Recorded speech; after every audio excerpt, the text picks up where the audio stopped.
शहर के पुराने चौराहे पर त्रिपाली नाम का एक अजीब आदमी अपनी दुकान सजाए बैठा रहता था। दुबला पतला शरीर, लंबी मुड़ी हुई मूछें, खाकी सफारी सूट और सिर पर पीले रंग की कंस्ट्रक्शन टोपी। उसे देखकर ऐसा लगता था जैसे वो कोई बहुत बड़ा इंजीनियर हो। वो चाय की चुस्की लेते हुए हमेशा नए शिकार की तलाश में रहता था। तभी वहाँ भूला नाम का एक सीधा साधा लड़का आया। उसे नौकरी की सख्त जरूरत थी। त्रिपाली ने अपनी मूंछों को हवा में लहराया और कहा, अरे बेटा, तुम बड़े किस्मत वाले हो। मेरे पास मंगल ग्रह पर ईंटें बिछाने की एक सरकारी नौकरी खाली है। बस 5,000 जमा करो और कल से काम शुरू।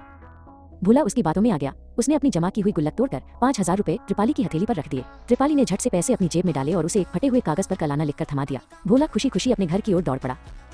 एक हफ्ता बीत गया, फिर 2 हफ्ते। भूला रोज उस चौराहे पर आता, लेकिन त्रिपाली उसे कभी नहीं मिलता। आखिर एक दिन त्रिपाली अपनी उसी पीली टोपी और सफारी सूट में मजे से समोसे खाता हुआ दिख गया। भूला दौड़कर उसके पास पहुंचा।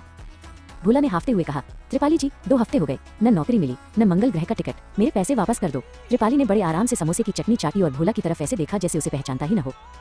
जब भोला ने ज्यादा जिद की तो त्रिपाली अपनी अकड़ दिखाते हुए जोर से बोला, ओए लड़के, हम तुमसे पैसे मांगने आए थे क्या?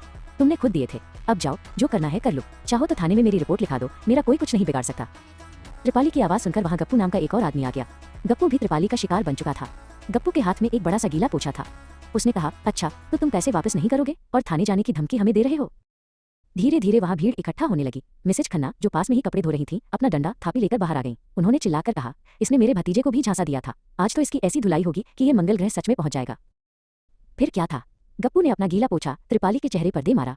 झाग और कीचड़ से त्रिपाली का सफारी सूट खराब हो गया। मिसेज खन्ना ने अपनी थापी से उसकी पीठ पर तड़क तड़क संगीत बजाना शुरू कर दिया।